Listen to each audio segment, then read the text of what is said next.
pense En que sachant qu'évidemment, voilà, ceux voilà. qui ne veulent pas, évidemment, vous pouvez enlever votre caméra on comprendra tout à fait, c'est tout à fait normal. Sur maintenant cette belle parole et cette belle présentation, donc bonjour à toutes et à tous, merci d'être présents. D'abord, donc avant de vous parler prospection commerciale, je vais quand même vous faire un petit mot sur ce que c'est que euh, ben, la protection des données. Concrètement, qu'est-ce que c'est, comment ça se passe et compagnie. Donc, je vais essayer d'être rapide dessus, c'est fondamental. Et je vais quand même, pareil, vous faire travailler un petit peu dès le début, sinon c'est pas amusant. Euh, Est-ce que ici, qui dirait, vous pouvez lever la main alors je vous verrai pas tous, hein, mais qui pense qu'on dit le RGPD ou qui pense qu'on dit la RGPD. Donc on va commencer par le RGPD. Qui pense que c'est le RGPD? Allez, soyez pas timide, levez la main. Je vois une main levée. Il n'y a qu'une main levée, deux mains levées, trois mains levées pour le RGPD. OK. Si je dis la RGPD, qui pense que c'est la RGPD? Ah, il y a l'air d'avoir plus de mains levées.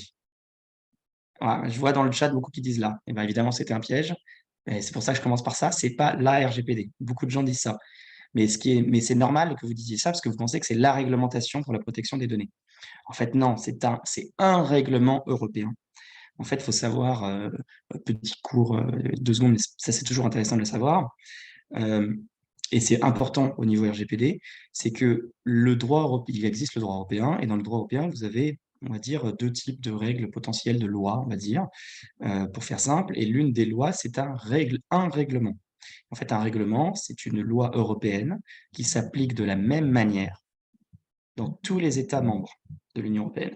Donc, c'est-à-dire que le RGPD, qui vous protège au sein du RGPD, enfin, qui vous protège, celui qui vous protège et qui protège vos données personnelles, elle s'applique pas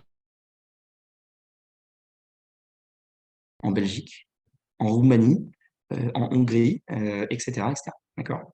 Il y a que quelques micro-différences sur certains aspects, mais c'est pareil partout. Ce qui fait qu'il n'y a pas une CNIL, par exemple, une autorité comme nous, donc la CNIL, il y en a 27. D'accord. Et ça, c'est quand même important de le comprendre. C'est pour ça, peut-être vous avez entendu parler hier aux infos, que Meta, donc le groupe qui possède Facebook, Instagram, a été condamné à plus de 1 milliard d'euros d'amende par l'autorité de contrôle irlandaise. D'accord. Alors, il y a une personne qui me dit qu'il n'entend pas. Est-ce que tous les autres nous m'entendent? Est-ce qu'il n'y a qu'une seule personne qui ne m'entend pas? Est-ce que vous pouvez dire s'il y a un Ouais, c'est problème? bon, je t'entends. Alors, oui. Alors, bon, je suis désolé, Sari, c'est pas de mon côté. C'est peut-être plutôt de votre côté. Essayez d'augmenter le son. Ou peut-être, si ça ne fonctionne pas, essayez de vous déconnecter, de vous reconnecter. Merci en tout cas de répondre pour les réponses pour tout le monde. Donc ça, aux États-Unis, il n'y a pas de RGPD, c'est uniquement européen. Alors c'est une bonne question, hein, effectivement. Donc le RGPD, c'est un règlement européen, c'est l'Union européenne, c'est le Parlement européen qui a voté ce texte pour donc protéger. Effectivement, il s'applique au sein de l'Union européenne. Par contre, donc, aux États-Unis, il n'y a pas de RGPD. Dans le reste du monde, il n'y a pas de RGPD. Néanmoins, ça ne veut pas dire qu'en fait, ça ne s'applique pas aux entreprises américaines. Parce qu'en fait, le RGPD est extraterritorial. C'est-à-dire que ce qui se passe, c'est que si vous êtes une entreprise américaine, chinoise, peu importe, et que vous n'avez pas de siège en Europe et que vous ciblez des citoyens sur le sol européen, donc il ne faut pas forcément avoir un passeport européen. C'est-à-dire que je suis expatrié d'un pays hors UE, par exemple, je sais pas, je suis marocain, j'habite en France, je travaille en France, je suis protégé par le RGPD parce que je suis sur le sol européen. Et ce qui fait qu'une entreprise américaine qui va traiter, qui va traiter mes données en Europe est soumise au RGPD. Et beaucoup de gens, alors ça je vais vous surprendre, peut-être certains ne vont pas me croire, mais beaucoup de gens pensent que les Américains ne respectent pas et font n'importe quoi, pas du tout. Les Américains, au contraire, ils sont très, très, très pragmatiques. Ils sont beaucoup plus conformes RGPD que nous aujourd'hui, en tout cas les importants au niveau. Alors, évidemment, si je mets de côté Meta et compagnie, dont l'activité même, c'est la donnée, donc eux, le RGPD leur fait très, très mal. Mais tous les outils métiers que vous utilisez au quotidien, ils respectent le RGPD. Ils ont cet intérêt particulier de respecter le RGPD parce que c'est un enjeu business pour eux.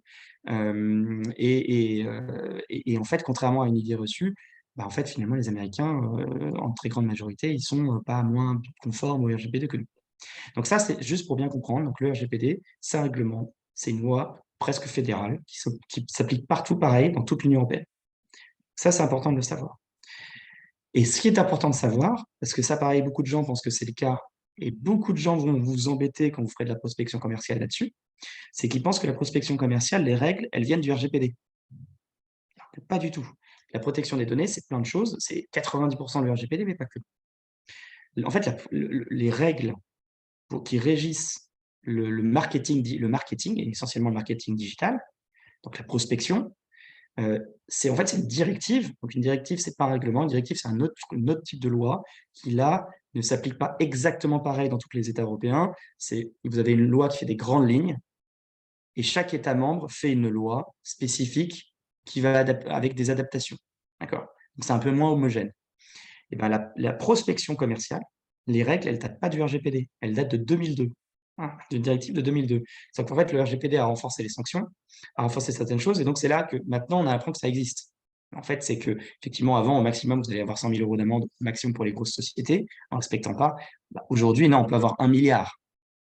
Donc forcément, on n'est plus dans les mêmes ordres de grandeur. Forcément, on commence à plus respecter le RGPD. D'accord? Enfin, la protection des données. Donc ça, c'est quand même important de le savoir. La prospection commerciale, c'est une directive de 2002. Donc, juste pour vous pour maintenant, ça c'était un peu l'introduction pour vous expliquer un peu de quoi on parle. Ce qu'il faut savoir maintenant, c'est un peu ce que représente de manière typique le RGPD et qu'est-ce que vous devez faire si on enlève la prospection, je vais en parler après. Mais d'abord en un, c'est quoi les points clés quand on se lance. Moi, je veux dire, je lance une activité ou j'ai mon activité qui marche. On me dit je vais être conforme au RGPD, ça veut dire quoi? Parce qu'il y a beaucoup de gens qui ne savent pas ce que ça veut dire être conforme au RGPD. D'accord? D'ailleurs, n'hésitez pas sur le chat à poser des questions, à me dire si vous avez eu des questions récemment sur le sujet. On vous a demandé, oui, est-ce que vous êtes conforme, est-ce que vous faites ceci, cela? N'hésitez pas à le dire sur le chat, je commenterai. Et parce qu'en fait, pour être conforme au RGPD, il y a plein de choses. Il n'y a pas que la prospection. Hein. D'accord?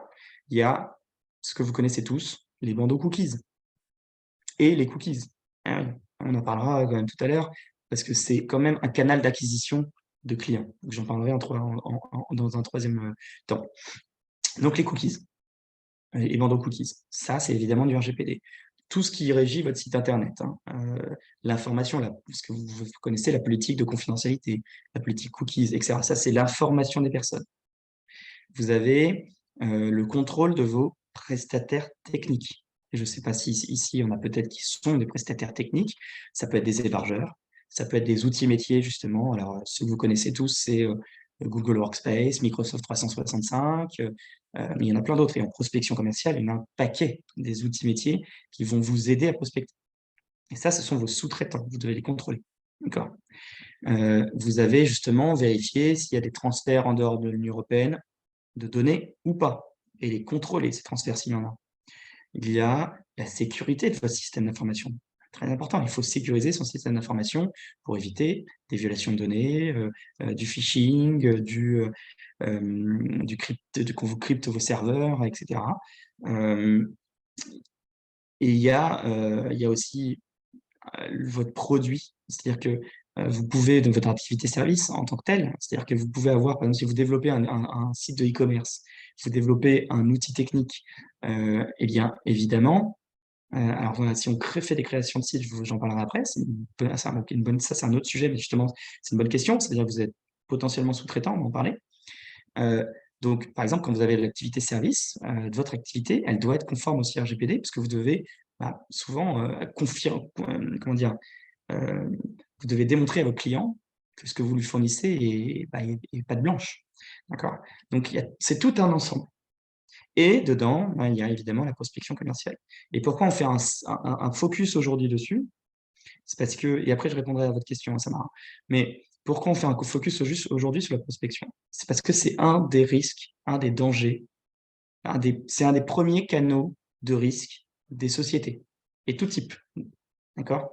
Pourquoi? Parce que c'est quelque chose de très intrusif, surtout en B2C. Alors, on va beaucoup parler B2B, B2C, donc dites-moi si vous ne savez pas ce que c'est. Hein, mais en B2C, c'est-à-dire si je vais cibler le consommateur et pas une société, donc un individu, c'est très intrusif. Donc souvent, les gens, ils n'aiment pas trop ça. Et ils aiment de moins en moins ça. Donc c'est très, très fréquent que une personne un peu, elle est un peu énervée le matin, elle a fait un webinaire sur le RGPD à 9 h du matin, elle était fatiguée, hop, elle va porter plainte à la CNIL. D'accord? Parce qu'il a reçu un mail de prospection. Et là, vous êtes sûr, au bout de 2-3, de recevoir une lettre de mise en demeure de la CNIL. Donc c'est un canal de risque très fort. C'est pour ça qu'on fait un focus dessus. Et parce qu'en fait, finalement, ce que nous, on constate avec nos clients, c'est les bip bip, on peut pas, c'est les personnes qui entrent, Gwenaëlle. Donc en fait, à chaque fois qu'il y a quelqu'un qui entre, ça fait, voilà, il sonne à la maison et on est obligé de le faire entrer.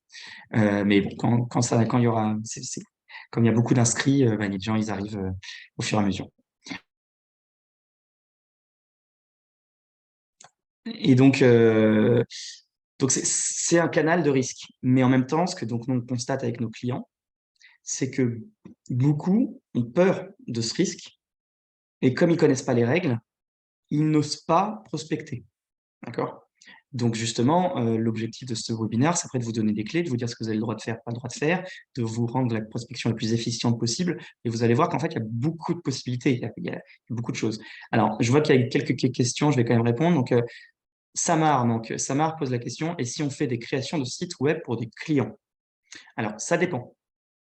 C'est une bonne question, c'est-à-dire que ça dépend déjà, est-ce que à Samar, vous êtes éditeur de sites entre guillemets uniquement, ou est-ce que vous pouvez être aussi amené à les héberger pour le compte de vos clients, ou par exemple gérer pour faire l'intermédiaire avec, par exemple, si vous utilisez du WordPress, en fait, c'est vous qui contractualisez avec WordPress pour votre client pour l'hébergement. Est-ce que vous pouvez répondre à cette question, si c'est possible?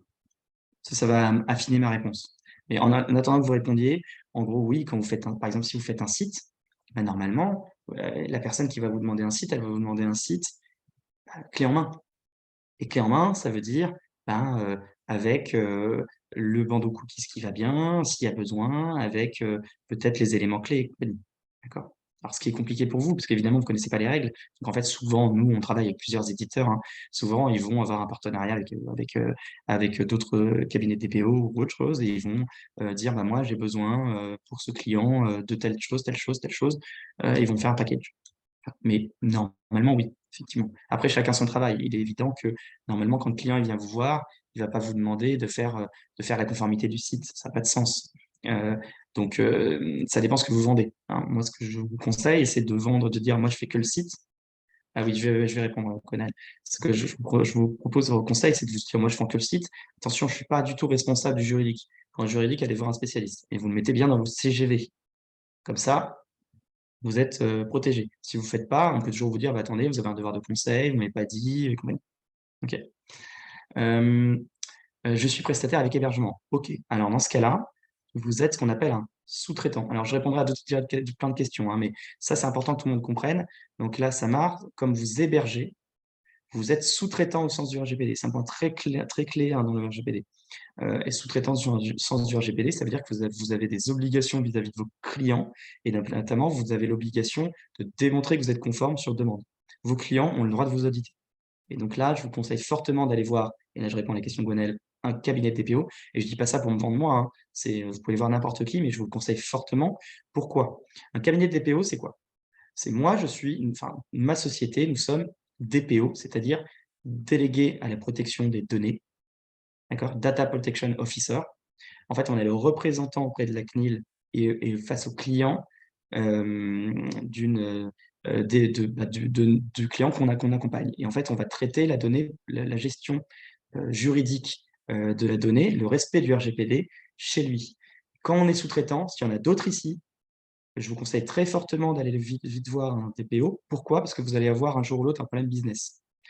Je vous donne un exemple typique, hein. Nous, c'est comme ça que l'essentiel de nos clients sont des sous-traitants. Pourquoi? Parce qu'en fait, dès qu'ils commencent à vouloir maintenant, les choses ont changé. C'est-à-dire qu'aujourd'hui, le RGPD, c'est très important pour les clients, c'est très important parce qu'il y a des risques, c'est très important parce qu'il y a les citoyens qui portent énormément d'importance. Et donc, en fait, ils vont vous demander d'être conforme. Et eux, comme je vous l'ai dit, ils ont l'obligation, vos clients, de vous contrôler. S'ils ne vous contrôlent pas, leur responsabilité peut être engagée. Et donc, plus le temps va passer, vous avez 100% de probabilité demain d'être audité. Et par exemple, si vous êtes audité par quelqu'un comme moi et que vous n'êtes pas accompagné, je le saurai tout de suite. Et donc, qu'est-ce qui va se passer derrière? C'est je vais dire à mon client qui veut vous prendre, attention, il n'est pas conforme. Si vous voulez le garder, il doit garantir qu'il sera conforme dans les 6 prochains mois. Sinon, je ne peux pas le garder. Parce que sinon, c'est ma responsabilité. D'accord? Puisque le client, il est responsable de ses prestataires. Et ça a aussi un sens pour tous ceux qui vont faire de la prospection et qui utilisent des outils de prospection commerciale. Pour de l'emailing, pour envoyer des emails, des outils comme du drop contact, je ne sais pas si vous voyez, qui permet, on parlera de tout ça après, mais ça peut énormément vous intéresser, mais qui permet d'obtenir des coordonnées de clients légalement. Et bien tout ça, ce sont des prestataires qui vous fournissent un service et qui vont traiter de la donnée pour vous. Vous devez les contrôler. D'accord? Et donc ça, c'est important. Et juste pour finir Samar, pour bien vous expliquer, nous, par exemple, on a un client sous-traitant qui a eu une violation de données violente, avec demande de rançon. Nous, on avait heureusement, mais c'est lié à un prestataire qui faisait justement l'hébergement chez lui. Heureusement qu'on avait contrôlé ce prestataire, parce que tous les autres clients de mon client sont venus lui demander: «Avez-vous contrôlé le prestataire? Parce que sinon, j'engage votre responsabilité». Oui, on l'a fait. Tac, regardez, on l'avait contrôlé. Maintenant, les violations, ça arrive, ça fait partie de la vie. Hop, il a sa responsabilité pas engagée. Il n'aurait pas contrôlé son sous-traitant. Sa responsabilité est engagée et celle du prestataire aussi. D'accord? Je vois qu'il y a d'autres questions. Alors oui, très important, je vais rappeler effectivement la définition de B2B, B2C, parce que sinon, vous n'allez rien comprendre à la prospection commerciale. C'est parce que c'est le principe même. Enfin, tout est basé là-dessus, sur la réglementation. B2B, ça veut dire que vos clients, c'est, on va dire schématiquement, ce sont des entreprises ou des collectivités, enfin, c'est des personnes morales. D'accord? BGE Paris, c'est pas des clients, c'est une association, c'est des adhérents. On va dire, si on schématise les clients de BGE, ce sont vous, moi, nous sommes des entreprises. BGE Paris est en B2B. Moi, délégué à la protection des données, je suis délégué à la protection des données, jamais d'une personne, toujours d'une entreprise, comme je vous l'ai dit, le groupe L'Express, RATP, BGE et d'autres. C'est d'entreprise. Nous sommes en B2B, business to business. B2C, c'est que mon client, c'est un consommateur. C'est un individu. C'est Facebook, quand vous inscrivez sur Facebook, vous êtes un consommateur, c'est du B2C. Je vais demain chez Auchan, c'est du B2C, je suis un consommateur, etc., etc. OK? Donc ça, c'est vraiment important. Et pourquoi c'est important? Je vais juste répondre aux autres questions après, parce que je vais quand même vous expliquer les règles de prospection. Parce que c'est évidemment pour ça que vous êtes là, et c'est important, et ça fait la bonne liaison. Évidemment, n'hésitez pas à poser des questions toujours dans le chat comme vous le faites, j'y répondrai au fur et à mesure. En gros, les règles de prospection commerciale, comme je vous l'ai dit, il y a une grande différence entre le B2B et le B2C. On va commencer par le plus simple, c'est le B2B. Même, je vais commencer par le principe même de base, excusez-moi. Le principe que vous connaissez tous, c'est normalement, pour prospecter quelqu'un, je dois obtenir son consentement. S'il ne m'a pas dit « oui, tu peux me prospecter », je ne peux pas le prospecter. Ça, c'est le principe. OK? Mais en fait, il y a des exceptions. Et ça, c'est ce que beaucoup de gens ne savent pas. Et l'une des exceptions, c'est que c'est en B2B. Je m'explique. Moi, DPO, je veux prospecter, je me rends compte, BGE Paris, ça peut être un potentiel client. Je vais aller sur LinkedIn, trouver regarder qui est la directrice générale, c'est Audrey. OK, je vais essayer de trouver ses coordonnées, elles sont peut-être en ligne et compagnie. Je les trouve, je peux la prospecter. Audrey ne peut pas me dire non. Elle peut pas me dire: «Vous deviez obtenir mon consentement préalable». Non, je suis en B2B, j'ai pas à obtenir votre consentement préalable, j'en ai pas besoin. Et en fait, ça peut vous choquer. Oui, Audrey, tu veux dire quelque chose? Je confirme, je reçois des choses comme ça tous les jours. Ah ouais, bien sûr. Et moi aussi, nous tous, maintenant, directeur général, dirigeant, on est prospectés tout le temps. C'est ça. Clairement, on reçoit 15 mails par jour, nous vendant monts et merveilles. Mais parce qu'ils ils ont le droit. Après, c'est un peu pénible. Néanmoins, en fait, s'ils le font pas, et je pense que tu es d'accord avec moi, Audrey, en fait, c'est l'économie de la France s'effondre. Parce Tout que à fait, oui, oui. voilà, si vous ne pouvez pas prospecter, c'est fini. On est d'accord. Après, ce sera l'objet d'un autre, d'un autre événement, comment prospecter efficacement. Ouais, c'est ça. Mais c'est vrai que voilà, ça c'est important à savoir. Vous avez le droit de prospecter en B2B sans le consentement préalable. Évidemment, ce que vous n'avez pas le droit, c'est d'utiliser du codage pour aller, par exemple, hacker LinkedIn et choper des informations qui sont confidentielles, comme le numéro de portable confidentiel et compagnie. D'accord? Par contre, bah, si vous avez le numéro de téléphone, il est en public, l'adresse mail est en public, pas de problème, vous le prenez, hop, vous faites votre base de données, et puis vous avez le droit de prospecter. B2B. La seule obligation que vous avez, enfin les deux seules, il y en a une qui est en fait une obligation que je dis même pas, quasiment pas, parce elle tombe sous le sens. Bah, faut prospecter une personne qui a du sens, qui doit être vraiment destinataire de la prospection. C'est-à-dire que moi, du RGPD, si je vais prospecter un boulanger, c'est pas la cible. Il s'en fiche, le boulanger, il traite pas de données. Donc clairement, en fait, il y a un problème. Là, il y a un sujet.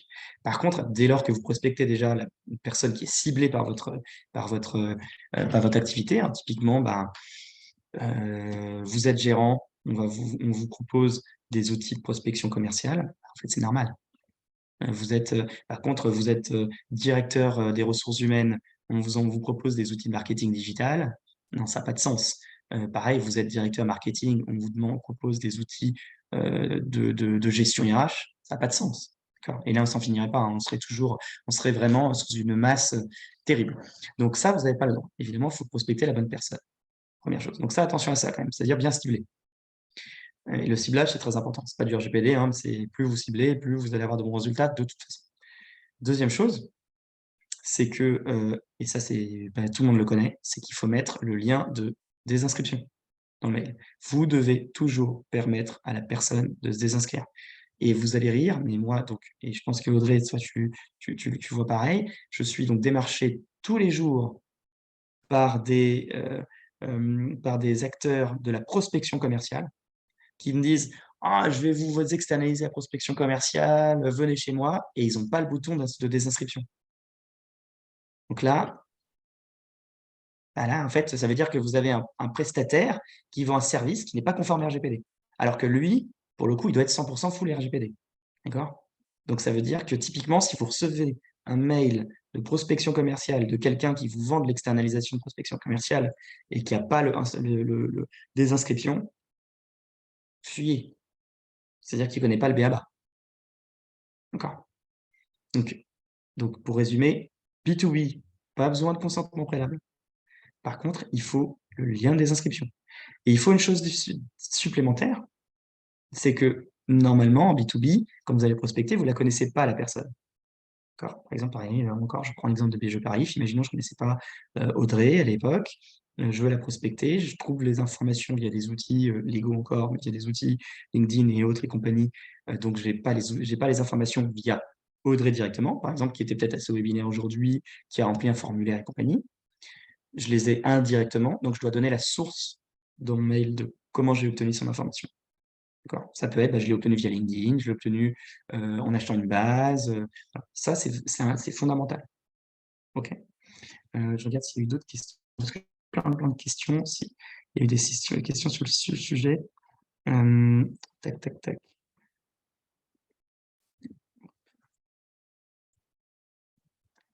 Là, ouais, il y a eu pas. Alors, je vois qu'il y en a quelques-uns. Minorité, très, très petite minorité, 2-3 hein, sur les 40 qui ont des problèmes de son. Donc, dans ce cas-là, on vous invite à vous déconnecter, reconnecter. Donc, ça, c'est le principe. Hein, OK, pour la prospection B2B. Donc, allez-y. Et il n'y a pas de volume, hein, contrairement à ce que les gens pensent. Il n'y a pas de volume. Donc, en fait, vous pouvez envoyer énormément de prospection commerciale. Là où il faut faire attention dans le volume, c'est plutôt pour le bon ciblage, pour avoir le meilleur résultat possible. Mais juridiquement, à partir du moment où vous respectez les règles que je vous ai dites, vous pouvez prospecter sans problème. D'accord? Ça, c'est le premier point. Un deuxième point, c'est maintenant en B2C.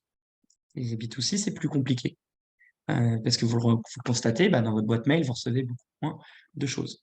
B2C, beaucoup plus compliqué, parce que B2C, pour le coup, là, le consentement préalable, oui, il est fondamental. Vous êtes obligé de l'avoir. Et ce qui se passe, c'est que comment dire? Après, il y a des exceptions, mais donc ça veut dire que c'est pour ça que vous avez souvent les cases à cocher sur les sites internet. C'est vous acceptez de recevoir ma newsletter, vous acceptez de recevoir des informations sur mes actualités et compagnie. Ça, c'est en B2C, hein, parce que justement, vous êtes obligé d'avoir le consentement préalable. Euh, Par contre, ce consentement, il saute, il tombe. Il y a donc une exception dans des cas particuliers. Le cas le plus connu, le plus simple, c'est je suis déjà client. Je vais te donner un exemple, hein. Je suis allé sur Cdiscount, j'ai acheté un bien, je suis devenu client. Cdiscount a le droit de m'envoyer de la prospection commerciale sans me demander mon consentement préalable.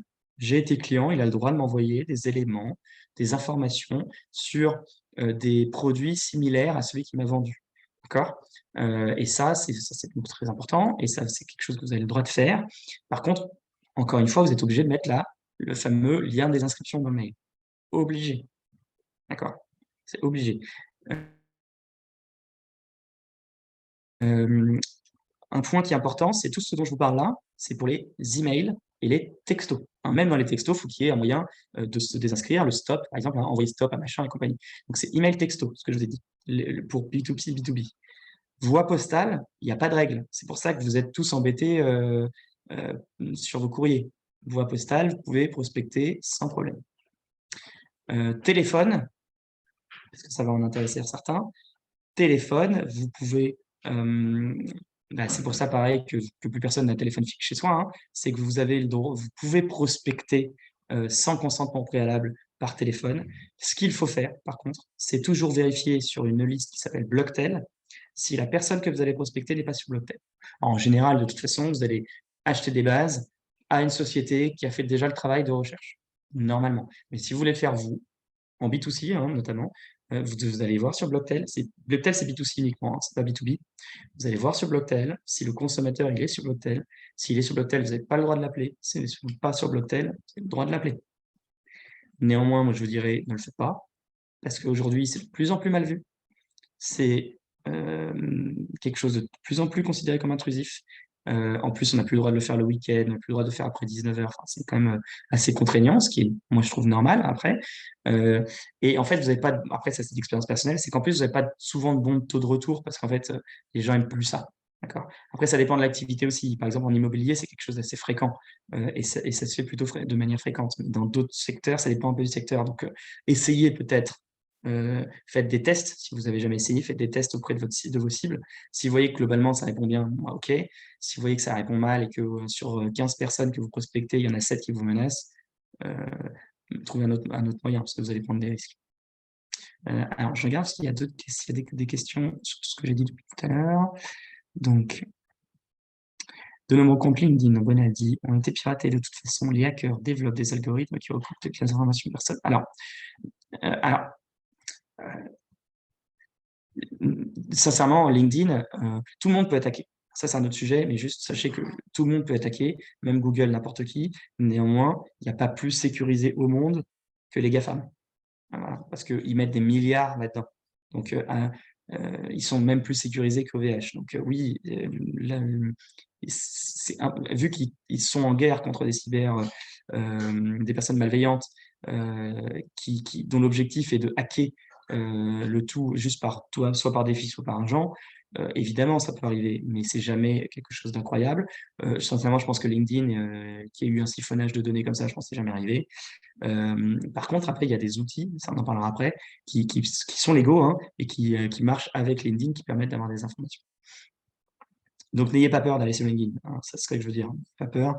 En plus, il n'y a aucune information particulièrement méchante sur LinkedIn. Globalement, tout est public sur LinkedIn. C'est votre CV, machin. De toute façon, c'est pas ça qui va poser des problèmes comment dire, de phishing ou de cybersécurité après. Sincèrement, il n'est pas là le risque. Je regarde, tac, tac. Il y a les droits, mais j'imagine qu'il y a aussi, donc ça c'est Laure qui nous dit, il y a les droits, mais j'imagine qu'il y a aussi les bonnes pratiques. Beaucoup de sites mettent directement la demande de newsletter et de partenaires commerciaux au moment de finaliser l'achat. Et ça inspire souvent plus confiance. Alors ce que vous dites est très juste. C'est-à-dire qu'il faut faire très attention dans la prospection commerciale. Comme je l'ai dit, je vous ai donné les règles. Là, vous avez déjà finalement les outils de règles, hein, comme je l'ai dit, hein, c'est-à-dire B2B, pas de consentement préalable, mais opt-out, c'est-à-dire la désinscription. B2C, consentement préalable, sauf si je suis déjà client. Dans les grandes lignes, c'est ça, et si vous respectez ça, vous êtes déjà pas mal.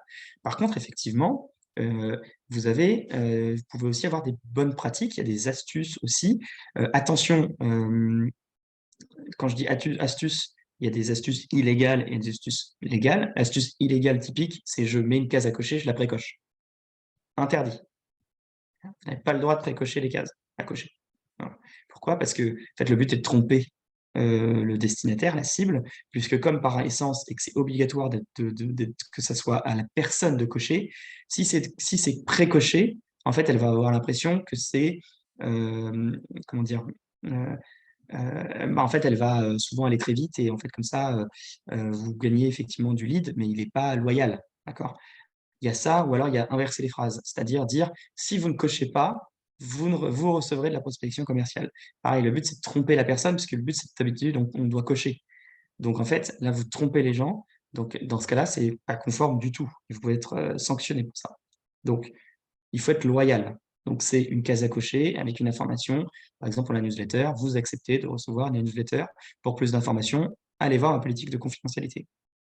Heu, Formulaire de contact, vous acceptez qu'on, utilise vos données, pour vous prospecter, à la suite, de votre contact, par exemple, d'accord? Un point qui est très important, c'est qu'à partir du moment où la personne vous a contacté, même pour des informations, business, c'est-à-dire, par exemple, il y a un formulaire de contact, moi, Raphaël, je suis intéressé par BG Parif, j'envoie un mail sur le contact.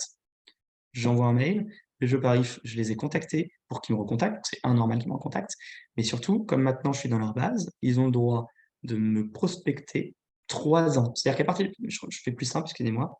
À partir du moment où vous avez été une personne a déjà été cliente, vous avez le droit de la pro et qu'elle arrête là et qu'elle est plus cliente. Par exemple, j'ai acheté un bien, encore une fois, sur un site de e-commerce. Je suis client une fois. Et ben, à partir de là, vous avez le droit de me prospecter pendant 3 ans, à compter du dernier contact que vous avez avec moi. C'est-à-dire que si je reviens, vous m'envoyez un mail en me disant: «Bah, tiens, on a un nouveau produit qui t'intéresse et compagnie». Ah bah, je vais sur le site, j'achète, bah, là, le délai de 3 ans, il repart, d'accord? Par contre, il faut que ça soit pour que le délai de 3 ans reparte, c'est toujours une action active. C'est-à-dire que vous pouvez pas dire par exemple, vous pouvez pas envoyer un mail à une personne disant: «Bah, tiens, ça fait 3 ans que tu m'as pas contacté, si tu ne réponds pas, je te prolonge de 3 ans». Non. Ce que tu peux faire, c'est: «Ah, ça fait 3 ans que tu m'as pas contacté. Si tu veux, si tu veux toujours être dans ma base et que mes informations t'intéressent toujours, clique sur le bouton dans le mail et je vais pouvoir relancer 3 ans. D'accord? J'ai reçu un mail de jeuxvideo.com, hier, là-dessus, voilà, pour vous dire. Hem, donc est-ce qu'il y a d'autres questions? Parce que est-ce qu'il y a je parle de beaucoup de choses. Je me dis, il y a peut est-ce que c'est clair pour tout le monde déjà? Vous pouvez lever la main si vous voulez, pour me dire est-ce que c'est clair? Est-ce que globalement tout le monde comprend déjà les grandes règles?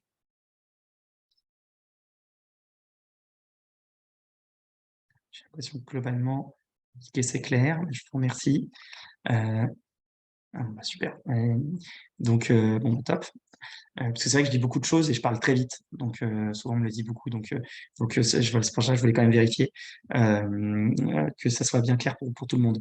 Hem, il y a une question de Equino, Raphaël: «Lorsqu'un particulier ou un professionnel laisse ses coordonnées pour être rappelé, que peut faire ou pas?» Ah ben, c'est à peu près ce que je vous ai dit, donc Equino, effectivement, beaucoup de gens alors, il y a un formulaire. La personne remplit le formulaire pour avoir des informations. Heu, En B2C, il faut faire attention. En B2C, juste la personne va être contactée, va vous contacter pour avoir des informations B2C et elle va pas être contactée forcément pour être prospectée par la suite. Donc en B2C, faites attention. En B2C, vous la contactez, vous la recontactez parce qu'elle vous a demandé des informations par mail ou par téléphone. Par contre, si ça ne se suit pas, si elle ne fait pas suite à la formation, elle sera restée prospect. Moi, je dirais d'arrêter. En B2B, par contre, on vous a contacté par, un formulaire, super, je l'ai dans ma base, même s'il ne m'achète pas, je peux le prospecter 3 ans, d'accord? D'ailleurs, ça me fait penser à un point très important et faites attention à ça, c'est qu'il y a un grand flou juridique créé par la CNIL depuis 1 an pour les sites e-commerce B2C. Donc s'il y en a qui sont ici, qui font du e-commerce, sachez qu'il y a un flou juridique sur lequel je ne pourrai pas vous donner de réponse clair, puisqu'on ne sait pas quelle est la position de la CNIL, c'est qu'en fait, il y a une société l'année dernière, il y a 2 ans à peu près, 3 ans, je ne sais plus, que peut-être certains connaissent, elle s'appelait Nestor. C'était une start-up qui faisait comme comment ils s'appellent les autres ils faisaient, vous savez, vous allez commander le midi, le matin, un repas, et en fait, c'était des personnes qui faisaient le repas et qui vous l'envoyaient. Et donc, c'était une société, Nestor, qui marchait, une start-up qui était en train d'exploser. Voilà, ils en parlaient partout et compagnie, croissance exponentielle et compagnie. Sauf qu'en fait, eux, ce qu'ils faisaient, c'est que quand on allait sur leur site, je m'inscrivais, j'étais pas client, tu vois, vous voyez, donc je vais sur le site, je peux voir les repas, hein, voilà, ah ben, j'ai le droit de ça, ça, ça, ok, je peux m'inscrire à un compte, je m'inscris à un compte, mais j'ai rien acheté. Donc, juste, je suis utilisateur, on va dire. Bah, eux, ils considéraient que quand on était utilisateur, j'étais client. Et donc, l'exception dont je vous parlais tout à l'heure tombe. Et donc, je peux prospecter ces gens-là. Et donc, ça veut dire que toutes les gens qui n'avaient juste créé un compte, par exemple, ils en ont entendu parler 2 secondes, donc je m'inscris, je me crée un compte, je regarde, finalement, ça ne m'intéresse pas, j'ai oublié, et ben, ils les prospectaient tout le temps. Et ils ont fait ça pour auprès de 200 000 personnes à peu près, je ne sais plus combien. Ils ont fait ça un peu comme voilà, des sagouins. Ça n'a pas loupé. Il y a des gens qui sont plaints auprès de la CNIL, parce que c'est très facile de se plaindre auprès de la CNIL pour ça, hein. Sur le site, ça prend à peu près 4 minutes, hein, si on veut se plaindre. Ils sont plaints, ils ont reçu donc plusieurs plaintes, l'aide contrôle de la CNIL. Ils ont pas pu, enfin ils se sont retrouvés un peu embêtés, puisqu'ils ont dit, ben oui, effectivement, on prospecte, mais machin, rien. Bim, ils sont pris une sanction amende. Alors, comme ils n'avaient pas un énorme chiffre d'affaires, ils n'ont pris que 20 000 euros, mais bon, quand on fait 200 000 euros de chiffre d'affaires, c'est quand même beaucoup. Et surtout, ce qui les a tués, c'est il y a eu aussi, comme autre sanction, une publication dans les journaux partout. Donc, en gros, ils en ont pris un coup. C'est-à-dire que même quand on se connectait sur le site, il y avait un bandeau qui avait écrit « On a été condamné ». C'est pas terrible. Ça marche quand on est Google, ça marche pas quand on est une petite startup. Et donc, qu'est-ce qui s'est passé? Eh bien, évidemment, cette structure n'existe plus. D'accord? Donc, si jamais vous avez des sites e-commerce, ou si vous avez des sites où enfin, surtout sites e-commerce, où en fait, le contenu, quand je me connecte, est le même que quand je me crée un compte, là, n'envoyez pas de la prospection commerciale. Attendez que la personne, sauf si vous mettez la case à cocher, elle a qu'à la cocher. Sinon, vous attendez qu'elle était cliente, qu'elle ait acheté le bien. OK?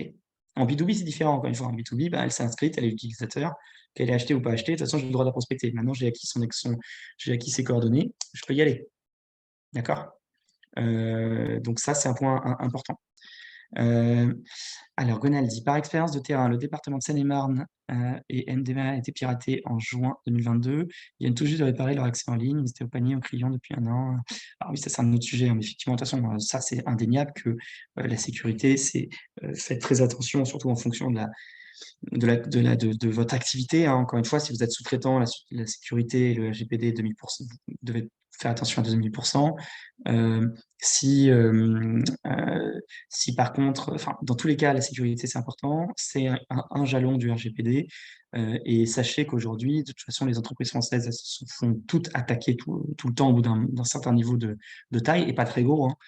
Comme je dis, nous, on a des clients, c'est quand même des startups, c'est quand même des startups qui ont peut-être 200, 300, 400 clients, donc c'est quand même des belles startups, mais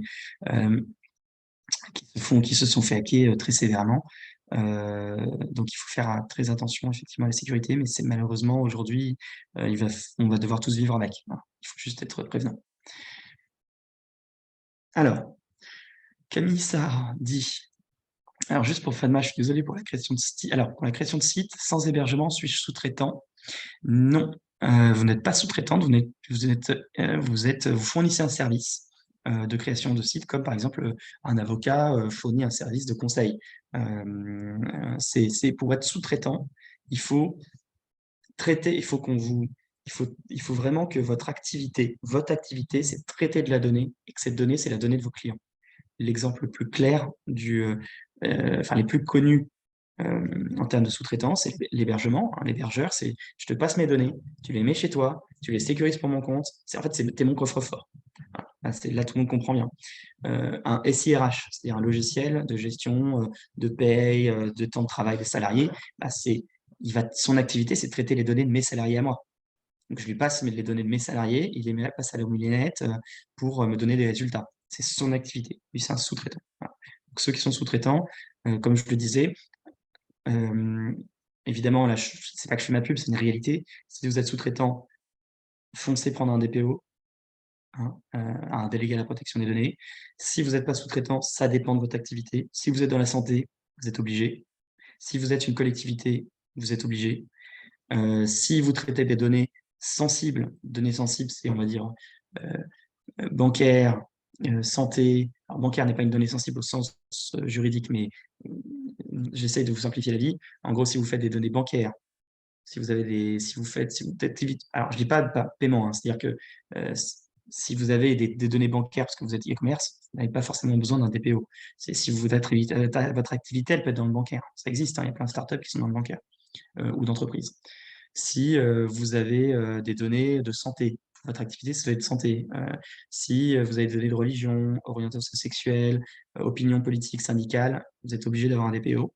Et pour tous les autres, ça dépend. Ça dépend de votre degré de criticité. Par exemple, si vous êtes un site de e-commerce et que vous avez 100 000 personnes qui viennent sur votre site, enfin plus de 50 000, 60 000 personnes, on va dire 100 000 personnes qui viennent sur votre site, soyez conforme. RGPD et il y a un DPO. Sinon, vous aurez des problèmes. Voilà, ça dépend vraiment de la taille et ça se durcifie. Donc, c'est de plus en plus vrai. D'accord. Equino alors, et Camille nous demande en B2C, le SMS doit aussi faire l'objet d'un accord préalable. Oui, oui, tout à fait. Hein, comme je le disais tout à l'heure, en prospection commerciale, l'opt-in, c'est-à-dire le consentement préalable, il s'applique pour SMS, email. Ça ne s'applique pas pour voie postale, téléphone.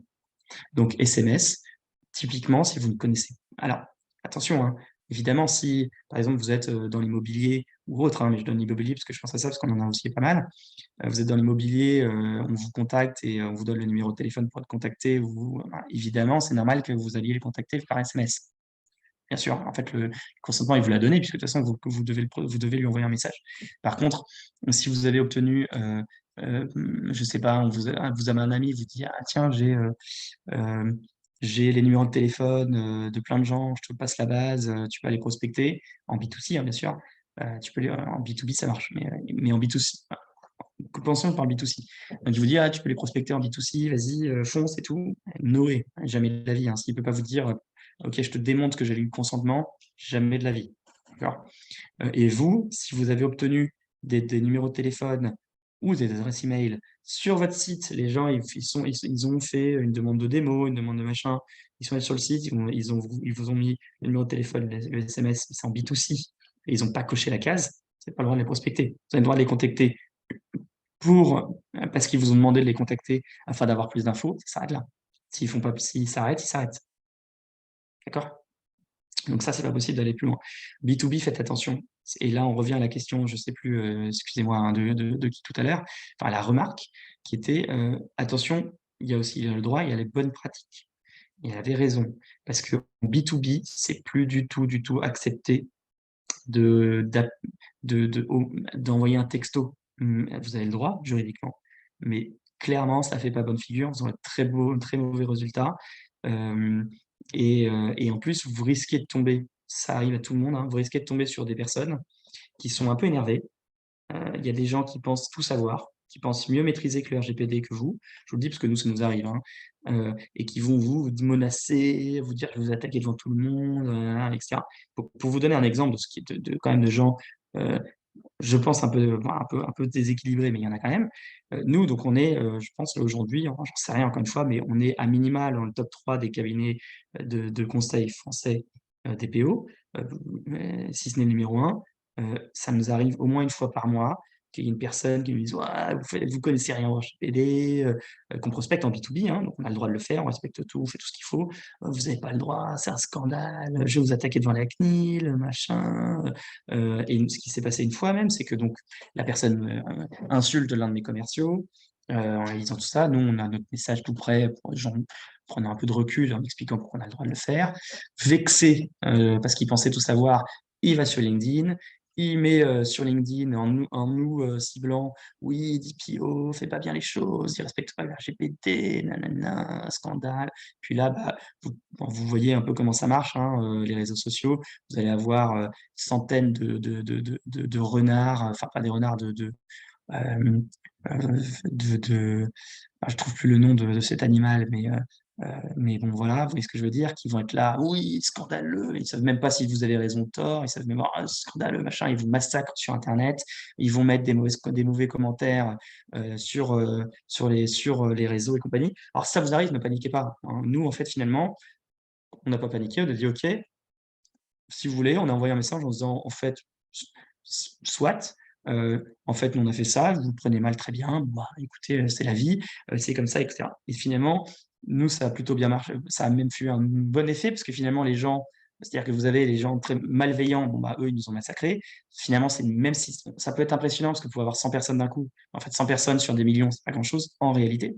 Donc, quand on prend un peu de recul, en fait, on se rend compte que c'est pas grand-chose. Et qu'est-ce qui s'est passé chez nous? En fait, c'est que nous, ça nous a fait exploser notre trafic. Et donc, en fait, ça nous a fait exploser ça nous a fait monter sur Google. Et donc, ça nous a amélioré, en fait, notre taux d'acquisition. C'était il y a peut-être un an, hein. Et donc, finalement, c'est très bien passé. Donc, ne paniquez pas. Si vous faites les choses bien, il n'y a pas de problème. L'autre jour, je reçois un mail. euh, il y avait un prospect qui nous prospecte 8 fois, enfin, qui nous veut dire qu'on avait prospecté dans les règles. Il nous envoie 4-5 mails nous demandant toujours la même chose. On lui dit toujours la même chose. Il finit par demander à ses amis qui est DPO, oui, machin, là, on reçoit un mail d'une prétention d'un DPO qui nous dit vous prenez pour qui, hein. Bon, ce que je veux dire, c'est que respectez les règles, vous êtes serein, il n'y aura pas de problème, et vous pourrez toujours tomber sur des gens énervés. C'est pas grave à partir du moment où vous respectez les règles. Par contre, en B2B, le SMS, je vous recommande pas parce que ça va favoriser ces gens énervés. Ok. Je vais regarder donc s'il y a d'autres questions. Alors, la gonale, hein, la procédure à respecter, ce que je vous ai dit, hein, ça dépend si vous êtes en B2B, B2C déjà, mais donc en B2B, moi, alors, ceci dit, non, je vais répondre à votre question de manière effectivement pratique. Je veux dire, nous, comment, par exemple, nous, on fait pour faire de la prospection en B2B. En gros, nous, on va sur LinkedIn, on fait des bases de données avec des profils qui correspondent à nos cibles, d'accord? Après, on a des outils. Nous, on utilise un outil on les met dans un CRM. Donc, un CRM, c'est un outil qui permet de gérer la relation prospect. Et donc, en fait, vous allez entrer nous, on entre les prospects dans le CRM. Nous, en l'occurrence, c'est un CRM qui s'appelle PappDrive, qui est très connu dans le milieu. Il y en a plusieurs, hein. Vous avez HubSpot, PappDrive. Alors, il y en a qui sont beaucoup plus chers que d'autres, hein. HubSpot, c'est le must encore, mais c'est 2000 € par mois. Donc, vous avez différents prix, hein. PappDrive, c'est beaucoup moins cher, ça va être 20 € par poste ou 50 €, j'en sais rien. Je me souviens plus. Et donc, en fait, vous entrez là-dedans. Et en fait, vous pouvez connecter PappDrive à d'autres outils. Par exemple, vous pouvez le connecter. Nous, on le connecte à un outil qui s'appelle Drop Contact, qui est un outil qui a été validé par la CNIL. Drop Contact, il y en a d'autres, hein, qui font le même travail que Drop Contact, mais en fait, Drop Contact, qu'est-ce qu'ils font? C'est qu'ils vont, en fait, ils vont créer avec leur algorithme, par exemple, ils vont prendre Raphaël Buchard, que j'entre dans mon CRM, que j'ai un prospect qui s'appelle Raphaël Buchard, il travaille dans la société DPO, et en fait, Drop Contact, ils vont prendre le nom Raphaël Buchard, DPO, ils vont faire tourner à la moulinette pour voir, faire un essai, ok, peut-être le mail, ça va être R Buchard, machin, ça peut être Raphaël.Buchard, machin, etc. Ils vont faire plusieurs essais et ils vont pas aller voler la donnée, ils vont la créer et ils vont faire des appels au serveur et compagnie pour voir si ça répond. Ça répond, en fait, c'est que c'est le bon mail. Donc, j'ai obtenu le mail de manière légale, puisqu'en fait, ils l'ont créé, et j'ai rien volé, et en même temps, j'ai le droit de prospecter. Donc, en fait, vous obtenez comme ça les adresses email pro, et après, nous, on connecte à un outil qui s'appelle Lemlist. Alors, il y en a d'autres, c'est un outil d'emailing. Vous avez du Lemlist, vous avez Sendinblue, vous avez qui sont des Français. Et en fait, lui vous permet de faire de l'emailing. Donc, en fait, vous allez faire des séquences en fonction de vos personas. Vous allez faire des séquences d'emails sur, par exemple, 4 séquences, avec toujours les informations que je vous ai dit, le commentaire, le paragraphe qui va bien, d'informations, je vous ai parlé, par exemple, sur la source, la désinscription possible, voilà, il faut toujours avoir ce genre de choses. Là, pas de problème. D'accord. Par contre, bien sûr, si la personne se désinscrit, alors ce qui se passe, c'est que si elle se désinscrit, c'est ça qui est bien fait, c'est comme tout est connecté, elle les inscrit dans son mail, ça dit à LMList ou à l'outil d'emailing que ça s'est désinscrit, qui fait le lien avec votre CRM, qui met ces personnes dans une liste blacklistée, comme ça, vous ne la prospectez plus. D'accord. Donc, nous, on fait comme ça pour le B2B. B2C, plus compliqué. Alors, il y a d'autres possibilités d'acquisition client, hein. Acquisition client B2B, B2C, vous avez les salons. Hein, la personne, elle vient chez vous, elle fait un salon, il y a des formulaires, elle y répond, bah, vous avez la donnée, vous avez le droit de la prospecter. B2B, B2C. Il y a, je sais pas, des jeux concours, hein. Vous avez une personne, vous avez une boutique, vous faites un jeu concours, vous avez un QR code, on a des clients qui font ça, par exemple. Je prends le QR code, la personne arrive, fait son jeu concours, hop, vous l'avez dans la base, elle a bénéficié au jeu concours, vous avez la base. Les formulaires de contact, donc il y a plein de moyens d'acquisition comme ça. Les webinaires, alors ça marche surtout en B2B pour le coup, mais les webinaires, hein, vous tous ici, on a votre adresse mail, c'est pas impossible que vous receviez des mails de DPO dans une semaine. Pourquoi pas? C'est un peu impossible. Et on aura le droit de le faire. D'accord? C'est un canal d'acquisition. Il y a un canal d'acquisition que tout le monde connaît très bien, enfin, peut-être pas d'ailleurs, mais enfin, je pense de nom en tout cas, bah, c'est évidemment Google, c'est Google Analytics, pardon, Google Ads, pardon. C'est-à-dire, Google Ads, pour ceux qui ne savent pas ce que c'est un moyen d'acquisition B2B, B2C, c'est je paye Google pour pour être bien référencé et être en haut en mode publicité sur Google, et quand les gens cliquent, viennent chez moi, je paye une redevance à Google. Ça pareil, bah, ça permet d'avoir de l'acquisition client relativement facilement quand vous avez bien ciblé, et qui marche bien. Je vais regarder s'il y a d'autres questions, parce que je vois qu'il y a beaucoup de messages qui ont été posés. Alors, un particulier prospect demande un devis, soit par téléphone, soit par formulaire de contact. Combien de fois puis-je le recontacter pour le transformer en client? Alors, tout à fait. Vous avez tout à fait le droit de le relancer. Alors, vous avez le droit de le relancer. Comme je vous l'ai dit, en fait, la règle, il n'y a pas, il y a pas il y a pas de, il y a pas de nombre. Il y a une durée. C'est-à-dire que vous avez le droit de le prospecter 3 ans. Par contre, s'il est toujours avec la possibilité pour cette personne de se désinscrire ou de ne plus recevoir de mail ou de texto. Et donc, ça veut dire que si c'est par téléphone, c'est plus compliqué, parce que si vous dites de plus vous prospecter, il faut bien que vous ayez le réflexe d'entrer dans votre base de données, de dire « Ok, je n'ai plus le droit de le faire », pour ne plus le faire. Par contre, c'est par texto, par email, vous avez les outils. Alors, je vous en ai donné des exemples, hein, mais il y en a d'autres, hein. Les plus connus, hein, en France étant Sendinblue et Lemlist, hein, et beaucoup Sendinblue, qui font donc des outils d'emailing. Et en fait, à partir du moment où, par exemple, nous, on a des clients, enfin des prospects, pardon, où en fait, ils reçoivent de la prospection commerciale depuis 2 ans. Ils ne s'en sont jamais désabonnés. J'ai déjà rencontré l'une de ses cibles à un événement. Et en fait, lui, il me disait qu'il savait qu'il avait un besoin RGPD, que juste, c'était pas le bon moment pour lui. Donc, en fait, il ne se désinscrivait pas parce qu'il voulait continuer à recevoir les mails jusqu'au jour où il se disait, OK, c'est bon, maintenant, il faut que je le fasse. Voilà, donc, tant qu'il est abonné, tant qu'il ne s'est pas désinscrit, vous pouvez y aller. D'accord? Par contre, s'il se désinscrit, vous n'avez plus le droit de le faire. Et la durée, encore une fois, c'est 3 ans après le dernier contact. Alors là, il y a user. Donc, je fais du B2B, j'ai un site institutionnel qui offre, via un lien, la possibilité, en cas d'intérêt, d'accéder à un questionnaire sur les besoins de développement du questionnaire. Le questionnaire demande uniquement l'adresse email du prospect pour contact. Est-ce OK?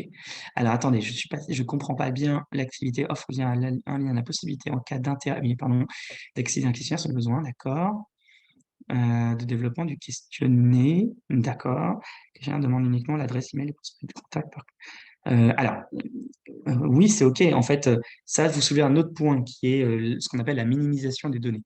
C'est-à-dire que mais c'est un bon point que vous soulevez, c'est-à-dire que j'ai pas dit. Quand vous faites un formulaire de contact, vous pouvez pas demander tout et n'importe quoi. C'est ça votre question. Vous pouvez pas demander, ah bah, est-ce que vous avez 3 enfants, 3 chiens, 2 maisons, j'en sais rien, et que quel est votre métier et compagnie. Il faut que ça soit nécessaire à votre activité, enfin, à ce que vous allez fournir. Moi, encore une fois, je prends l'exemple, bon, bah, pas le plus vertueux, mais Amazon. Je vais m'acheter un bien sur Amazon. Amazon, ils vont pas me demander si j'ai 2 chiens, je sais pas, je suis marié ou compagnie, ça ne les concerne pas, hein. L'email suffit, point. D'accord? Donc ça dépend de l'activité. Évidemment, je reprends l'immobilier, c'est un bon exemple. Là, vous êtes en immobilier, vous avez besoin d'un devis, et donc vous avez un formulaire de contact pour obtenir du lead qualifié, du prospect qualifié. Et bien là, vous allez demander d'autres éléments. OK, c'est combien votre bien? Est-ce que vous partagez avec quelqu'un? Et cetera. Et là, ça a du sens. D'accord? Là, effectivement, attention aux informations que vous demandez de manière très générale quand on fait de la prospection et on a besoin de l'email quasiment, aujourd'hui ça à 98 du numéro de téléphone on va dire 5 le reste, c'est à peu près rien, quoi. Mais ça existe. Pour l'envoi d'emailing pour le compte de mon client, pour l'envoi d'emailing pour le compte de mon client, c'est mon client qui est sous-traitant. Pour l'envoi d'emailing pour le compte Fatma, est-ce que vous pouvez, je suis pas sûr de comprendre la question. Pour l'envoi d'emailing pour le compte de mon client, c'est le client qui est sous-traitant. Ah pardon, je comprends. Bah, ça dépend qui fait l'emailing. Est-ce que vous m'entendez? Oui, Oui, oui, c'est pas simple. Oui, en fait, mon client me fournit sa base de données et oui, c'est moi, en fait, qui utilise l'outil OK. pour envoyer les mails. Donc c'est vous le Des sous-traitant. mails. Très clair. Ah, OK, C'est vous le d'accord. sous-traitant. Et donc là, sachez qu'un jour, vous avez donc 100 de probabilité d'un jour, on vous demande que vous démontriez que vous êtes conforme RGPD. Nous, on a beaucoup Mmh. de prestataires qui font, enfin de clients qui font votre activité. Après, ça dépend aussi de votre cible. C'est-à-dire que ça dépend aussi des sociétés que vous avez. Quand ça commence à être des sociétés, on va dire, aux alentours de 50-60 salariés, il vous commencera à vous poser la question. Mais oui, vous êtes D'accord. sous-traitante. Vous êtes Donc, sous-traitante au sens du RGPD. à partir du moment qu'il me fournit sa base de données client, je deviens sous-traitante, c'est ça? Exactement, parce qu'en fait, vous faites l'emailing pour son compte. Ouais, c'est ça. Voilà, D'accord, OK. c'est ça. C'est OK. pas en fait, c'est pas vos données, c'est celles de votre client. Oui, oui, c'est ça. Oui, oui. Exactement. OK, d'accord. Et donc attention là-dessus, n'oubliez pas de mettre dans les emails que vous faites pour le compte de votre client, que vous envoyez, n'oubliez pas donc de bien mettre ce que je vous ai dit tout à l'heure. C'est du B2C ou du B2B, Fatma? C'est du B2B. OK. Donc ça, c'est bien, enfin, c'est plus simple. Mais n'oubliez pas de mettre toujours le lien des inscriptions, c'est pas le cas. Et n'oubliez pas normalement, vous devez mettre, alors, tout le monde ne le fait pas, ça ne veut pas dire qu'ils ont le droit. Normalement, ils sont obligés, et nous, on est très challengés dessus, hein. Le petit texte qui dit: «Nous avons obtenu vos vous recevez un email car vous êtes» et vous pouvez mettre des options. Nous, ce qu'on fait, on dit: 1, vous êtes sur LinkedIn, 2, vous avez peut-être fait des salons, 3, voilà, comme ça, vous cassez pas la tête. Mais mettez quelque chose pour que la personne, elle sache hem, quelles peuvent être les sources d'acquisition, et vous devez demander à votre client, si on veut faire patte blanche, hein, après vous avez un devoir de conseil. Donc si votre client il a pas, bah, c'est son problème. Mais votre client, il doit être lui conforme RGPD aussi, et il doit avoir une politique de confidentialité. Et donc il doit Ouais. vous fournir sa politique de confidentialité, enfin, ça fournir plutôt un lien. Vous devez avoir le lien et vous dites donc, comme je l'ai dit: «Nous vous contactons car nous avons obtenu vos données via ceci, cela, ça, cela. Vous avez un droit d'accès, d'opposition à vos données que vous pouvez exercer, à tout moment à l'adresse X. Pour plus d'informations, consultez la politique confidentialité de, Mmh. Y». D'accord, OK. D'accord? OK. Et bien respecter l'opt-out. Ouais. OK. Hem, Quid de Notion comme CRM? Alors Notion, c'est pas vraiment un CRM. Nous on l'utilise Notion, hein, c'est super comme outil, mais c'est pas pour moi, c'est pas un CRM. Notion, c'est un intranet, alors vous pouvez l'utiliser en CRM, ceci dit, pourquoi pas, mais ça se branche pas aux autres trucs, donc c'est quand même pas pratique.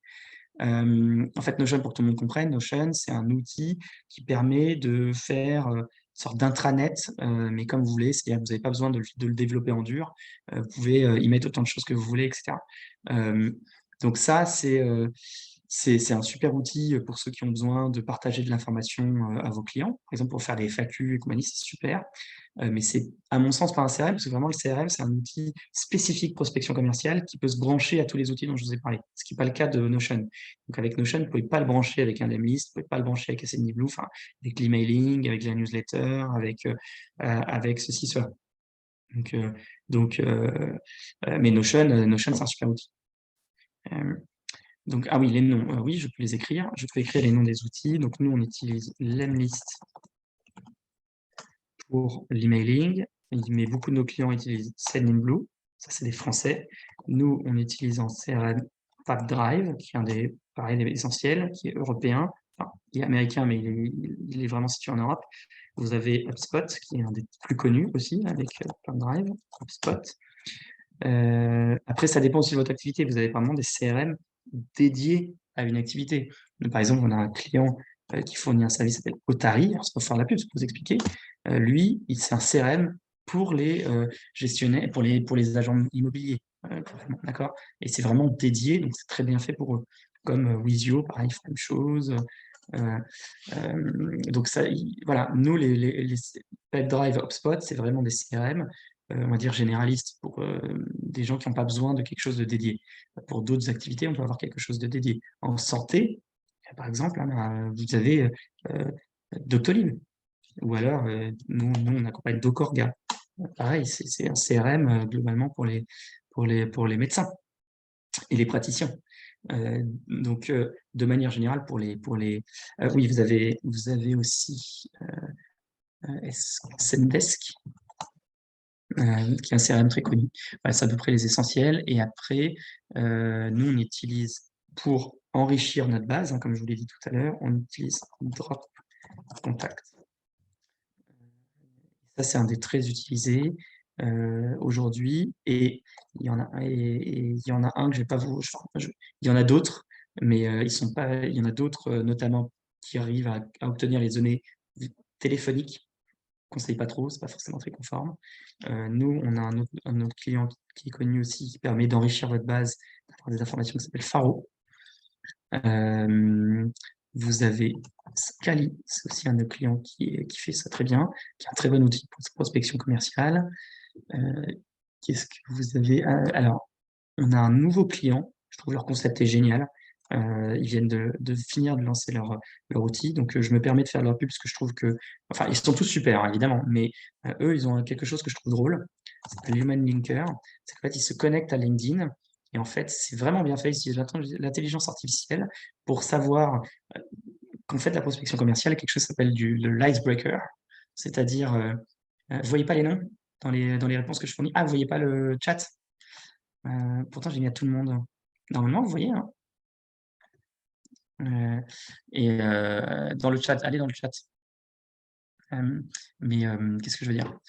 Eux, ce qu'ils font, c'est que, en fait, souvent, par moment, surtout quand on se lance dans la prospection commerciale, on ne sait pas comment adresser. On ne sait pas quelle va être la phrase à fournir parce qu'on ne sait pas. Eux, ce qu'ils font, c'est que c'est une extension que vous installez sur LinkedIn. Et en fait, vous allez sur le profil de quelqu'un qui vous intéresse, par exemple moi, et il va vous dire à peu près quel est le caractère de la personne, comment il faut l'adresser, par rapport aux informations qu'ils ont obtenues via LinkedIn. Et ça marche très bien, on l'a essayé avec nous, ça nous a fait marrer, parce que ça marche plutôt bien. C'est vrai que ça retrouve pas mal les comportements des gens et comment les adresser. Je trouve ça intéressant. Tac, tac, tac. Alors, je vois qu'il y a la question de Fatma qui est très importante, parce que effectivement, dans la prospection commerciale, il y a le sujet Google Analytics. Et oui, le gros sujet Google Analytics. Donc, effectivement, Fatma, merci de poser la question. Je n'y avais pas pensé. Parce que, déjà, pour que tout le monde comprenne bien, les cookies, il y a différents canaux de cookies. Vous avez les cookies qui font de la pub, différentes catégories. Vous avez les cookies qui font de la pub. Vous avez les cookies qui permettent justement d'être bien, Google Ads, je le disais tout à l'heure, qui permet d'être bien référencé sur Google, qui permet d'avoir de l'acquisition entrant. Et vous avez des cookies statistiques qui permettent, quand la personne est arrivée, de pouvoir traquer ce qu'elle fait afin de savoir si, afin d'affiner votre service et de savoir en fait peut-être que les users, enfin les personnes qui viennent chez moi, finalement, ils viennent plus sur cette page, tiens, c'est sur service, c'est étonnant, j'aurais pas imaginé, mais manifestement, celui qui intéresse le plus mes clients. Donc, c'est celui que je vais mettre en avant pour que quand les clients ils viennent sur mon site, en fait, ils voient ce qui les intéresse le plus. Donc, ça permet de ne pas être à l'aveugle. Pour ça, vous avez plusieurs outils, le plus connu étant Google Analytics et étant malheureusement le meilleur sur le marché. Le problème, c'est que effectivement Google Analytics a été considéré, enfin 3, Google Analytics version 3 a été interdit par la CNIL, considéré comme non conforme par la CNIL. Il y a à peu près 7 mois, ça a fait un cataclysme dans le milieu, puisque à peu près les 3 quarts des sociétés, enfin 99% des sociétés utilisent Google Analytics, et si vous l'enlevez à un commercial, pardon, en majorité il pleure, il ne sait plus comment faire. Néanmoins, le 3 est effectivement non conforme, et là il y a un flou juridique, pareil, parce que tout n'est malheureusement jamais tout noir ou tout blanc. C'est-à-dire que la CNIL a interdit Google Analytics 3. Google est arrivé après en disant oui, vous avez raison, c'est vrai qu'on faisait des bêtises, mais vous inquiétez pas, parce qu'en fait on vient de sortir Google Analytics 4 qui corrige tout ce que vous avez dit. Depuis, elle ne s'est pas prononcée sur Google Analytics 4. La CNIL, je pense, mon interprétation, peut-être c'est pas vrai, fait un peu exprès de ne jamais dire Google Analytics 3 ou 4. Et maintenant, elle dit Google Analytics. Comme ça, elle entretient un flou. Donc, personne ne sait si Google Analytics 4 est conforme. Donc, ce que je vous conseille, c'est, si vous êtes en B2C déjà, B2C, vous enlevez Google Analytics, vous prenez une alternative, qui sont moins bien, vous prenez une alternative, parce que vous avez beaucoup de gens, et ils ont raison, hein, vu que c'est interdit, ils ont des moyens de savoir que vous avez Google Analytics, et ils vont vous embêter. Il y avait une personne qui avait, par exemple, elle est allée voir 40 journaux, enfin 40 médias en ligne, et il avait utilisé les outils pour savoir qui avait Google Analytics ou pas. Et il a porté plainte auprès de la CNIL, auprès des 40. Voilà. Donc ça arrive. B2B, B2B, ça dépend, parce que B2B, si vous êtes sous-traitant, vous fournissez un service à vos clients avec GA, en fait, la moitié de vos clients, ils vont dire « je veux pas », parce que moi, je prends un risque, donc problématique. Donc la réalité, c'est qu'il faut être pragmatique. Je dis à des clients, moi, ce que je leur dis, c'est écoutez, normalement, enlevez-le. Vous savez pas, normalement, il y a un flou. Faut pas garder GA4 parce qu'il y a un flou et donc il y a un risque. Et puis voilà. Néanmoins, écoutez, si vous me dites que vous voulez absolument le garder, si vous voulez que je vous dise, gardez-le. Si vous dites que vous pouvez pas vous passer, gardez-le. Et puis on verra bien ce qui va se passer le jour où vous aurez un problème. Mais la réalité, c'est qu'il faut le plus simple, c'est de l'enlever, de prendre une alternative. Le problème, c'est que les alternatives, il n'y en a pas 1000, qu'elles sont moins bien. Vous avez Matomo, mais Matomo, c'est très cher. C'est très bien, mais c'est très cher. Et c'est un peu moins bien que Google Analytics quand même. Vous avez, nous, ce qu'on utilise maintenant, c'est Amplitude, que beaucoup de clients utilisent. Vous avez quoi d'autre? Vous avez Piwik, qui est pas mal utilisé aussi. C'est un peu ce qu'on voit le plus après Google Analytics.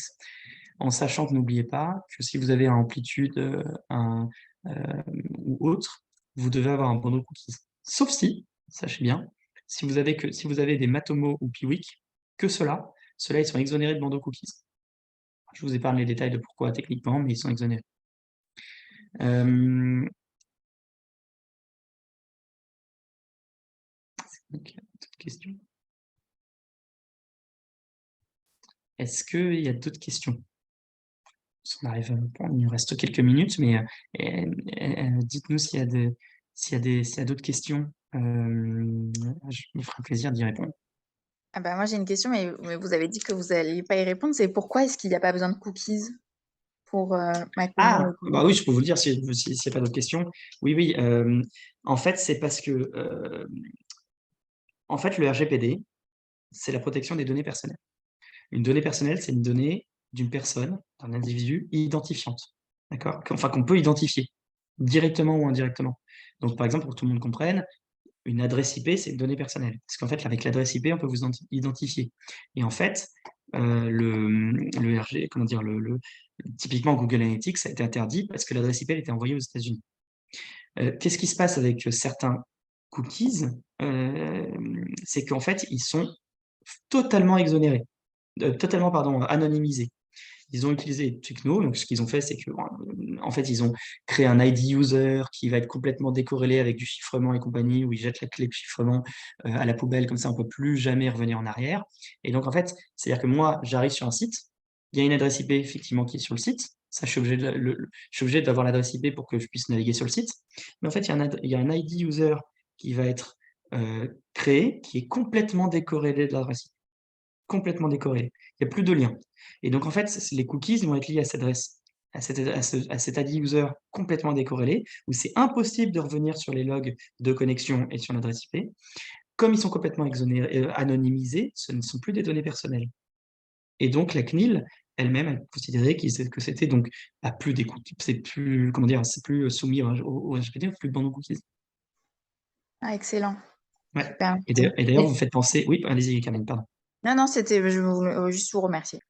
Ah bah, je vous en prie, avec plaisir. Et d'ailleurs, alors je suis désolé, je fais encore la pub pour un client, mais il fait un service que moi je trouve très malin et qui cartonne, hein. C'est un outil de marketing digital qui cartonne, qui s'appelle, je vais vous le noter, parce que eux, ce qu'ils ont fait, c'est hyper malin. Pledzi. En fait, eux, ce qu'ils font, c'est justement, ils font des marketing, ils font du marketing automation. Ils font, pardon, des landing pages. Un landing page, c'est des pages Internet, en tout cas, des pages Internet avec formulaire de contact et compagnie. Ils les font pour vous. Sauf qu'en fait, eux, ce qu'ils font, c'est que justement, ils ont créé des cookies totalement exonérés de consentement statistique. Ce qui fait que quand, par exemple, donc, imaginons DPO, sa landing page, sa page, c'est une page faite par Pledzi. Eh bien, quand vous arrivez, j'ai tout de suite des statistiques sur une personne, mais ces statistiques sont complètement exonérées. Donc, dans tous les cas, j'aurai des statistiques. Même si la personne a refusé tout cookies, j'ai quand même plein de stats sur une personne. Et à la fin, dans les questionnaires, dans le formulaire, il y a écrit « Est-ce que vous acceptez que vos données soient liées aux cookies pour qu'on ait plus d'informations sur vous ?» Il met « Oui, là, c'est plus identifié, on a plus d'informations. » Il dit « Non, ça restera anonymisé. » D'accord. Et donc, ça permet d'avoir sur des landing pages énormément d'informations. Nous, on utilise cet outil. C'est même pas parce que c'est un client, hein, c'est parce que c'est un super outil. D'accord. Donc ça, c'est typiquement donc il y a Matomo Amplitude, oui, c'est exactement comme ça, hein, d'ailleurs, à Gwenaël, c'est Matomo, c'est écrit comme ça, Amplitude. Ce sont des outils, comment dire, qui sont des bonnes alternatives. Ok. Alors, juste pour vous dire, donc il y a Piwik aussi. Piwik, c'est une alternative. Donc, vous avez bien mis Matomo et Amplitude. Xiti, alors Fatma, bonne question, ça n'existe plus. C'est marrant que vous en parlez, c'est qu'en fait, on en a discuté avec mon CTO. CTO, pardon, c'est un de mes associés qui s'occupe de tout ce qui est développement, produit. C'est le développeur, on va dire. On a discuté hier, parce que justement, on parlait de ça, et en fait, Xiti n'existe plus. Depuis 5 mois, à peu près. Ils ont mis la clé sous la porte. Je développe une activité tarologue. Il est possible que j'ai des données personnelles en consultation. Que me conseillez-vous? Alors, tarologue, j'imagine que c'est... je suis désolé, je ne suis pas sûr de savoir exactement ce que c'est. Je pense savoir, hein, c'est pour, j'imagine peut-être, je vais dire une bêtise, c'est des cartes. C'est au tarot. C'est bien ça? Vous n'avez pas mis votre micro, Amo. Oui, bonjour. Donc, moi, je fais du tarot psychologique. C'est un petit peu différent du tarot divinatoire, même s'il peut y en avoir un petit peu. Et j'ai des données orales et des données écrites parce qu'il m'arrive d'écrire pendant les consultations. Donc, voilà. Non, très bonne question. Alors, effectivement, si vous avez des informations liées, comme je vous le disais, à des centres de données sensibles et compagnie, alors, sachez un point. Alors, je sais que ça va devenir un peu compliqué, ce sera un peu pénible pour vous, mais vous pouvez le faire à l'oral. Mais bon, ce que je veux dire, c'est que quand on utilise, par exemple, des données, quand on est amené à avoir des données de santé ou des numéros, mais c'est votre question intéressante parce que je n'ai jamais été amené à, voilà, à conseiller quelqu'un qui fait votre activité, donc c'est amusant. Normalement, quand on traite des données donc, de religion, j'imagine ça peut arriver, et santé, ça peut arriver, on est censé, sauf quand on est praticien médecin de l'hôpital, ce qui est normal, hein, je ne vais pas demander le consentement d'une personne pour la soigner, hein, évidemment, je dois avoir son consentement préalable. Donc moi, ce que je vous recommanderais, pour être nickel chrome et que vous ne vienne jamais vous embêter, c'est vous avez un petit papier que vous faites signer au tout début en disant que la personne accepte que vous traitiez les données de santé, les données religieuses et compagnie, dans le cadre de la prestation, qu'évidemment tout est confidentiel et compagnie. Et vous avez 0 sujet, en sachant qu'en plus par papier, parce que vous avez posé une bonne question, enfin finalement votre remarque, elle a aussi elle soulève un autre point qui est important. Je parle beaucoup digital. En fait, le papier, il est aussi soumis au RGPD. Mais en fait, le papier, beaucoup moins de risques, pour une raison simple. Papier, comme vous l'avez dit, vous avez vos papiers chez vous. Il faudrait qu'on vienne casser, cambrioler, que la personne s'intéresse à ces papiers. Et pour que ça ait une grosse ampleur de risque, il faudrait qu'elle fasse des photocopies en ampleur énorme, qu'elle partage à tout le monde. Enfin, là où je veux en venir, c'est que dans le digital, la donnée, elle s'envole très vite, elle est très volatile. En digital, je peux faire une extraction de millions de données d'un coup et la partager auprès de millions de personnes, mais en quelques minutes. Vous, c'est pas le cas. Pour qu'il y ait une violation hardcore, faut y aller. Par contre, je vous recommande quand même, évidemment, comme vous avez des données un peu sensibles, et je pense effectivement ce que vous faites déjà, de jamais laisser traîner les papiers, toujours les mettre dans un truc fermé à clé, etc.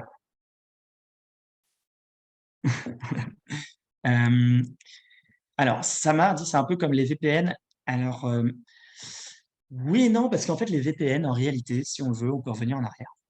Vous avez raison, c'est un peu, mais c'est pas comme ça. Parce qu'en fait, l'anonymisation réelle, c'est que c'est impossible de revenir en arrière. Et en fait, le VPN, en réalité, on peut revenir en arrière si on le veut vraiment. C'est-à-dire que si demain, de toute façon, je suis une personne malveillante qui va faire des injures raciales, homophobes, ce que vous voulez, sur un site, que j'utilise des VPN et qu'il y a une plainte et que la justice travaille, qu'elle a les moyens de le faire, elle vous retrouvera. Elle saura quelle est votre adresse IP. Donc, en fait, le VPN, c'est plutôt de la pseudonymisation, c'est-à-dire ça permet de remplacer votre nom par un autre, mais en fait, on peut revenir en arrière. Alors que l'anonymisation, c'est que c'est impossible de revenir. Impossible. Donc, c'est pas exactement la même chose.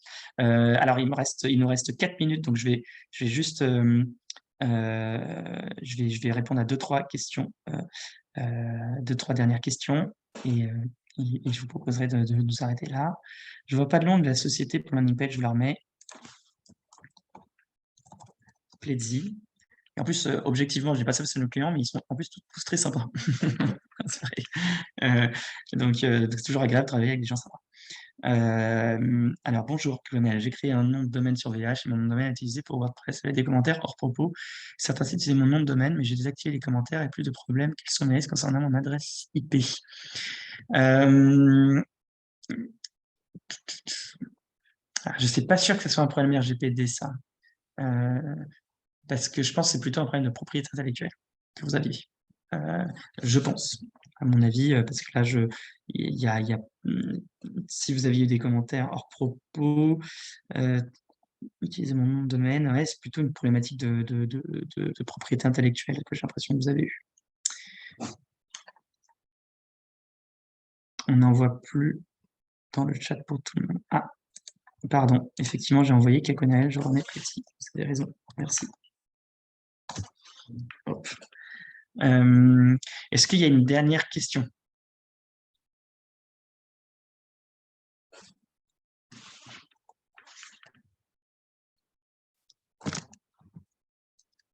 Peut-être qu'on Raphaël, peut-être ce qu'on peut faire, c'est que tu écrives ton adresse mail, si ça te va, dans Ah le oui. chat, si les gens veulent te contacter en direct avec d'autres questions. Ah, mais je te remercie, Audrey. Effectivement, je ne pense pas faire ma pub, je fais celle des autres. Alors, effectivement, donc moi, je vais mettre l'adresse de contact, hein, parce que j'ai toute une équipe sales. Moi, j'ai déjà 1000 mails, je ne ferai plus ça, sinon je suis mort. Ouais, on a effectivement notre équipe commerciale qui répond, qui pourra vous présenter le service, et si vous avez des besoins, n'hésitez pas, je vais vous le mettre ici. Donc, merci Audrey de m'avoir poussé à ça. Je pense jamais faire ma pub. Si jamais aussi vous pouvez nous contacter à l'adresse communication @bgeparis.com, celle qui vous a envoyé l'invitation au webinaire d'aujourd'hui. Donc n'hésitez pas. Et donc pour vous donner un ordre d'idée, pour que vous ayez quand même un ordre d'idée des tarifs pas que vous soyez soit surpris, soit déçus. Nous, en gros, pour les structures qui n'ont pas de produits digitaux, c'est-à-dire même pas de site commerce, d'applications mobiles, qui ne sont pas sous-traitants et compagnie, mais qui ont des besoins RGPD, ça peut être des conseils, etc. Là, ça va être 200 € par mois.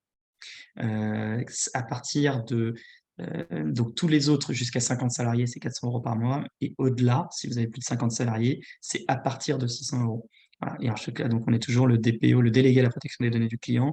Et nous, le principe, c'est comme si on était votre juriste dédié. Hein. On est vraiment toujours disponible. Il n'y a pas de limite. Et c'est comme ça que ça marche. Mais donc, si ça vous intéresse, si vous avez des besoins, si vous pensez avoir des besoins, n'hésitez pas à contacter notre équipe commerciale qui est évidemment formidable. Et merci beaucoup, Audrey, pour l'invitation. Avec Vous ne voyez plaisir, pas merci l'adresse à mail, toi. attendez. Ah bah, je t'en prie. Attendez, je la remets. Bah, je t'en prie, merci. Toujours un plaisir de faire vos événements, des événements avec vous. Hop, excusez-moi, je remets le contact. Voilà. Normalement, tout le monde devrait l'avoir là. Donc, merci beaucoup, Audrey. Merci, BGE Parif. Merci à toutes et à tous d'avoir. Pardon, excuse-moi, Audrey. C'est curieux, je ne la vois pas non plus, Ah ouais, l'adresse. pourtant, là, j'ai mis à tout le monde. C'est trop bizarre. Moi non plus, je ne vois pas l'adresse. Attendez, bah, je vais vous laisser contact. Attends, je vais la taper. Tu peux la mettre? Ah, merci Audrey, c'est sympa. Tac. Et donc merci. Il y a l'adresse. Ouais. Il est dans la discussion. Et donc merci beaucoup en tout cas à toutes et à tous. Merci pour toutes vos questions parce que c'est beaucoup plus agréable quand c'est interactif comme ça et je pense que on sort plus avec des informations utiles.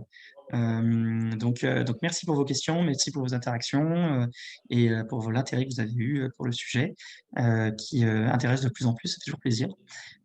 Et écoutez, la suite au prochain épisode avec grand plaisir. Super, merci à tous pour votre présence et puis rendez-vous sur un prochain événement du BGI Club. Très bonne journée. Au revoir.